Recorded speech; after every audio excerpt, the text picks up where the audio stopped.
Hi there everyone, this is a new YouTube channel I've created on growing microgreens. This is all new to me, I've never grown anything before. Making YouTube clips like this is new to me as well, so please bear with me. Inside I'm kind of feeling a bit anxious and it's a bit scary, but also I'm excited because this is exciting yeah.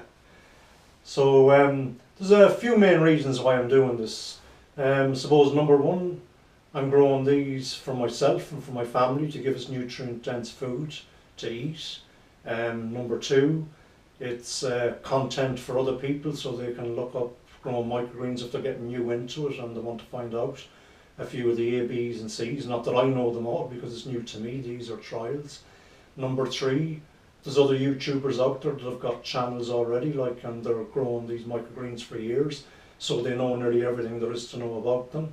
And if they see what I'm doing here, at least visually, then they can go like, well, this is why this is growing well and this is why this is not growing so well. And probably number four, this is content for myself. It's something that I can look back on and do comparisons and check things out and all that sort of stuff. So let's get on with it. So here we go. So there's two racks, the one on my left and one on my right. The one on my right is plants that's grown in soil. So I have 3 racks on each grown at the minute, and I have 5 trays on each. And in this one here, the plants are planted in trays that have holes in them, and then they're sitting in trays that don't have holes. So I can lift the tray up and I can water from the bottom. As you can see, even here the red cabbage is probably a better example. You can see all the roots in the plants, yeah. And on this side, these trays here, they have no holes. So they're grown in a growing medium, so I just lift up the mat and pour the water in underneath. So let's show you what's what. We'll start off first. I have 2 trays on the table. These 2 trays I'm going to dump straight afterwards. They're sunflowers, and with sunflower, it is known for sunflowers to grow mold. And on day 2, the day after I planted the seeds, I came in and I checked them, and both crops had mold. The one with the soil and the one with the matting. Now lots of people have problems like this growing sunflowers, and there's various ways of remedying this. Some people use hydrogen peroxide, some people soak their seeds, sterilise them, etc, etc. But for me at the minute, I'm going to leave these alone and concentrate on the crops that are doing well. So I've planted 15 different veggies on each stand, and the one that's missing on each is the 2 sunflowers that I'm taking out and going to dump. So up here we have broccoli calabrese, growing well. I probably could have harvested this 2 days ago. It was all dead even in height. As I said, these are trials. I'm not sure when to harvest, how much to water. So we'll just see how it goes. I'll just keep everything growing for the minute.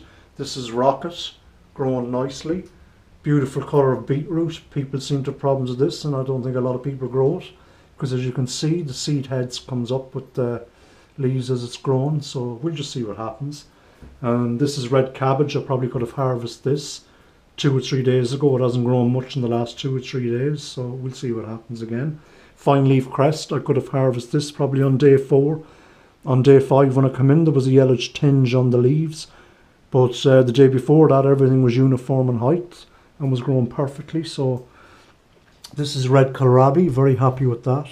It has a purple tinge to the stem, sorry, very nice. By the way, I should go back to this. This is called red cabbage. I assumed that this would be red leafed or at least red stemmed, and it's not. So I'll have to look in with that to my supplier and see what the story is. I'm not sure. This is radish daikon. It's growing nicely. Then we have radish again. This is called red rambo. I would probably plant this up with a higher density of seed, 20 grams, and maybe move it up to 30 grams. But it's all I had at the time. It's the my supplier was out of it.